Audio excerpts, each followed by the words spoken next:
Gojek dan Grab itu mau bergabung jadi satu. Kedengarannya sangat keren ya. Tapi hati-hati ya. Ini bisa jadi awal dari penguasaan asing atas layanan transportasi kita.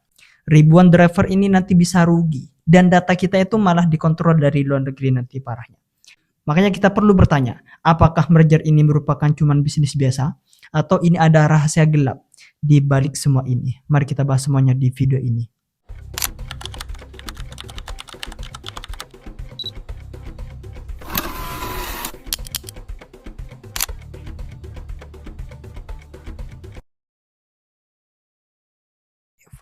Coba kita bayangin dulu ya.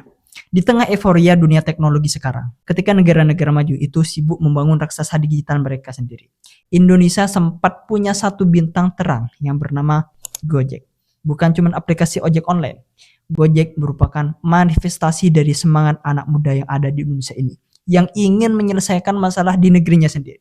Dari kemacetan, keterbatasan akses transportasi, sampai peluang kerja informal. Dia tumbuh bukan dari Silicon Valley saja ya, tapi dari jalanan Jakarta yang macetnya legendaris sekali. Makanya pada saat Gojek itu berkembang dan dapat gelar unicorn, kita semua bangga. Akhirnya Indonesia bisa juga. Bahkan Gojek itu sempat dipuji sebagai salah satu simbol kebangkitan teknologi Asia Tenggara. Tapi sekarang kita dapat kabar bahwasanya Grab, perusahaan yang berbasis di Singapura ini mau mengakuisisi Goto, induk dari Gojek itu sendiri. Makanya dengan adanya berita ini bisa menimbulkan satu rasa yang gak enak di hati kita. Rasa kehilangan. Karena ini bukan sekedar transaksi bisnis atau merger biasa. Ini tentang bagaimana sebuah simbol nasionalis perlahan lepas dari tangan kita sendiri. Dulu kita bisa mengangkat Gojek sebagai bukti bahwa kita bisa berdiri sejajar dengan dunia. Tapi sekarang, kita justru siap mengarahkan ke negara tetangga. Kita justru siap menyerahkannya ke negara tetangga. Seolah-olah kita tuh bilang gini, silahkan ambil, kami sudah gak sanggup lagi mempertahankan itu. Padahal dia adalah wajah dari inovasi lokal yang ada di Indonesia ini. Solusi rakyat dan untuk rakyat. Makanya saya jujur, di HP saya tuh lebih install Gojek daripada Grab. Meskipun secara pelayanan menurut saya itu lebih bagus Grab ya. Tapi karena Gojek itu merupakan karya anak bangsa, suka gak suka, saya tuh harus mensupport itu. Suka gak suka, sebagai masyarakat Indonesia itu harus support karya anak bangsa ini. Tapi sekarang, makanya kalau kita lihat lebih dalam, akuisisi ini juga jadi gambaran nyata betapa rapuhnya ekosistem startup lokal kita. Gojek yang awalnya itu dianggap sebagai jagoan lokal, unicorn, ternyata tak mampu berdiri sendiri di tengah kompetisi regional yang semakin brutal ini. Banyak orang mungkin bilang, ya wajar namanya bisnis, pasti mereka memiliki strategi ini gitu. Gini ya, persoalannya ini bukan hanya soal bisnis saja. Gojek itu telah melekat dalam keseharian jutaan rakyat Indonesia, baik sebagai pengguna maupun sebagai mitra bagi ojol-ojol itu. Jadi ketika entitas asing ini mengambil alih, ini bukan cuma soal berarti perubahan kepemilikan, tapi ini juga bisa mengubah cara layanan ini beroperasi, cara keuntungan didistribusikan, bahkan arah kebijakan bisnis yang menyentuh jutaan hidup orang yang ada di Indonesia. Dan jangan lupa ya, Gojek itu dulunya digenakan sebagai role model startup nasional yang bisa memicu efek domino, lahirnya inovasi-inovasi baru dari anak bangsa. Tapi kalau misalkan pada akhirnya ini harus dilepas ke asing, bagaimana nasib mimpi-mimpi itu? Bagaimana generasi muda memandang masa depan startup lokal yang ada di Indonesia ini? Kalau yang paling sukses dan besar aja akhirnya dijual, bagaimana dengan yang kecil-kecil? Mereka pasti insecure dengan adanya ini. Saya mengakui, merger atau akuisisi itu mungkin tidak salah dalam perspektif ekonomi. Tapi kita perlu bertanya dengan jujur, apa arti kedaulatan digital dalam konteks ini? Apakah kita akan terus membiarkan perusahaan-perusahaan strategis yang tumbuh dari bawah, dari semangat lokal, berakhir menjadi bagian dari jaringan bisnis luar negeri? Dan jika ini dibiarkan, apakah kita masih bisa berharap Indonesia punya raksasa digital sendiri di masa depan nantinya?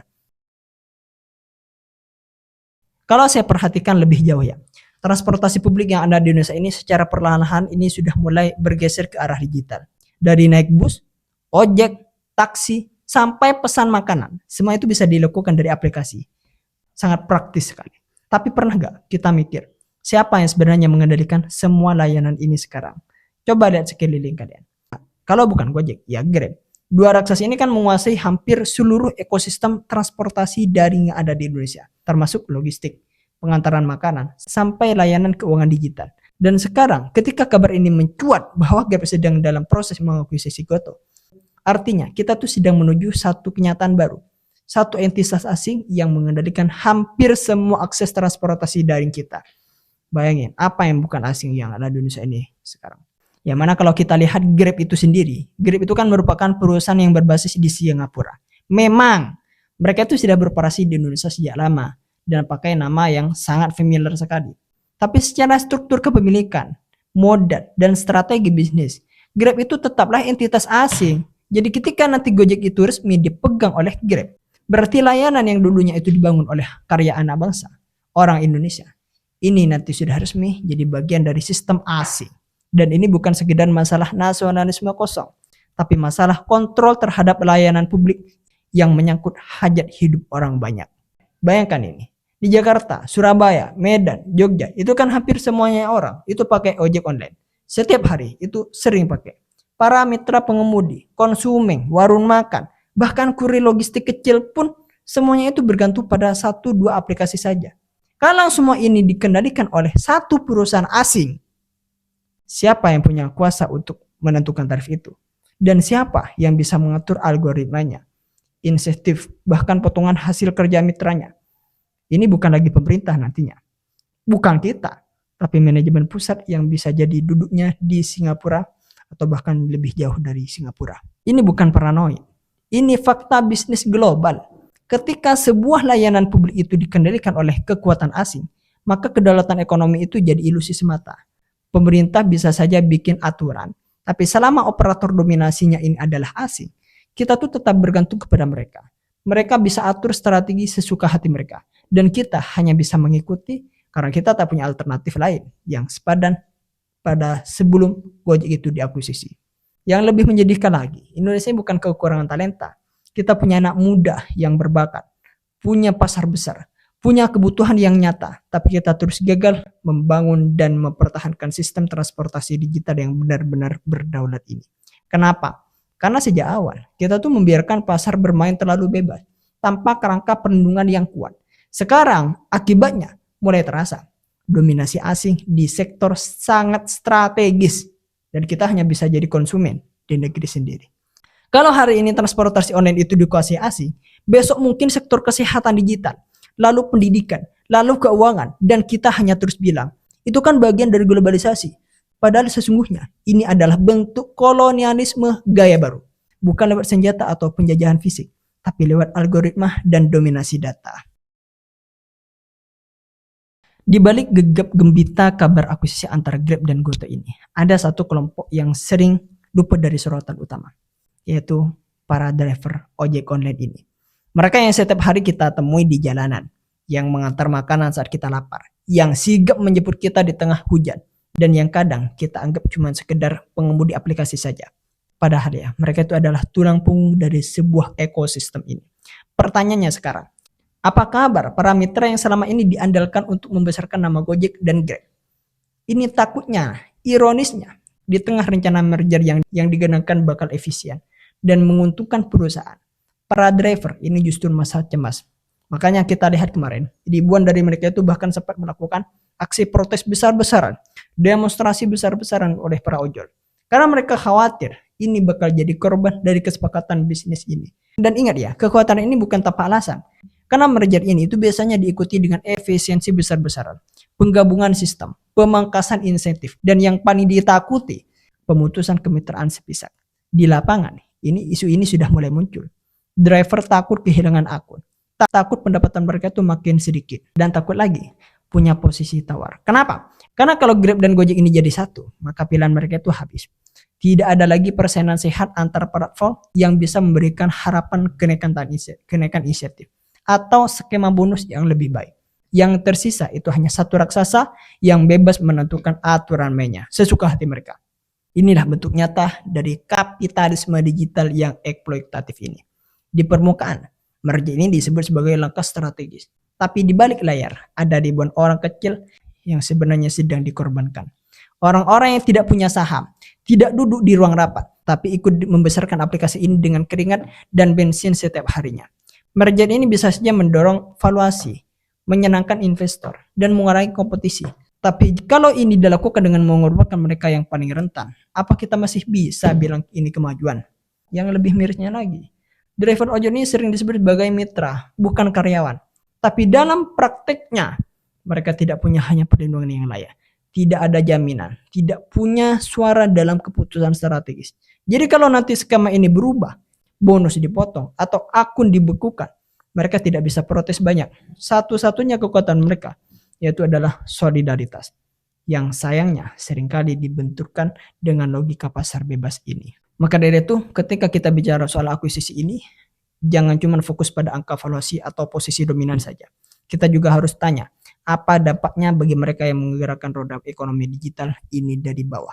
Karena kalau perusahaan terus bertumbuh, tapi kesejahteraan drivernya ini terus merosot, maka itu bukan kesuksesan lagi. Itu hanya ketimpangan yang dibungkus oleh inovasi. Kemudian gini, saya tadi menganalisa lebih dalam. Kalau kabar Grab mau akuisisi Goto ini beneran terjadi nantinya, ingat, sekarang ini masih wacana. Maka satu pertanyaan besar yang harus kita ajukan sebagai warga negara yang melek hukum dan peduli kedaulatan, yaitu adalah di mana KPPU, di mana regulator kita? Apa mereka pura-pura gak tahu atau ini emang baik-baik saja? Karena kalau saya lihat, ini bukan akuisisi ecek-ecek. Kita bicara soal penggabungan dua kekuatan besar yang sedang menguasai hampir semua aktivitas transportasi online ini, logistik, hingga pembayaran digital di negeri ini. Dalam teori ekonomi, ini jelas-jelas mengarah pada monopoli atau setidaknya oligopoli ekstrim. Dan yang lebih mengkhawatirkan, ini dilakukan secara pelan-pelan, nyaris tanpa suara, seolah-olah legal, padahal bisa jadi melanggar UU Persaingan Usaha. Makanya coba kita cek UU nomor 5 tahun 1999 tentang larangan praktek monopoli. Di sana sebenarnya sudah disebutkan dengan jelas bahwa penggabungan atau pengambil alihan perusahaan yang berpotensi mengakibatkan praktek monopoli itu wajib dilaporkan ke KPPU. Tapi anehnya, sampai sekarang nggak ada pengumuman resmi, nggak ada uji publik. Bahkan pernyataan dari KPPP pun ini sangat minim sekali. Ini merger dua raksasa loh. Bukan warung bakso yang diganggang sempit kayak di belakang kantor ini. Enggak. Ini lebih daripada itu.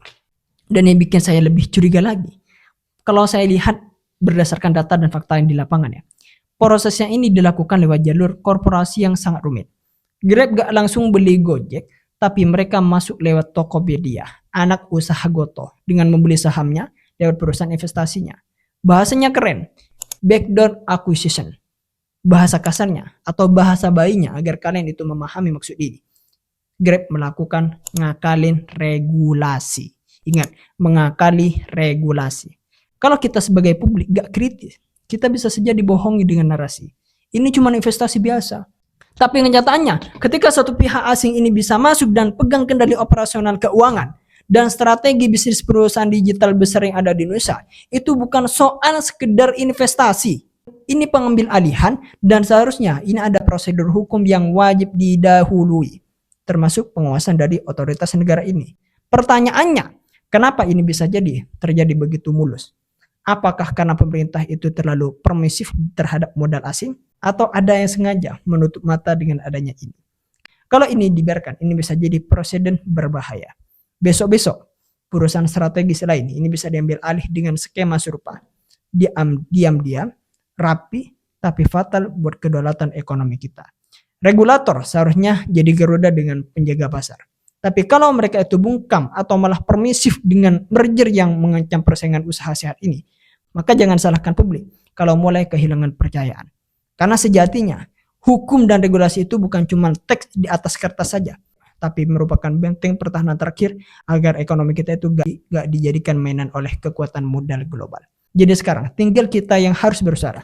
Jangan sampai ketika semua sudah dikuasai dan pasar sudah dikunci, baru kita sadar, oh ternyata kita sudah dijebak dalam sistem yang dibuat bukan untuk rakyat, tapi untuk para pemilik modal dan investor dari luar. Jadi intinya ya, Gojek dan Grab bakal merger. Ingat, ini bukan cuma soal bisnis biasa. Ini soal siapa yang kuasai transportasi online yang ada di Indonesia. Bayangin, ada perusahaan asing pegang kendali penuh data kita, pendapatan driver, dan layanan sehari-hari. Makanya dengan adanya merger ini nanti bisa terjadi. Driver dipotong insentifnya. Pilihan konsumen itu ditutup. Dan Indonesia kehilangan kedaulatan digital. Apakah kita rela atau mau bangkit lawan dominasi asing ini? Tulis pendapat kalian di kolom komentar. Sampai jumpa eksklusif.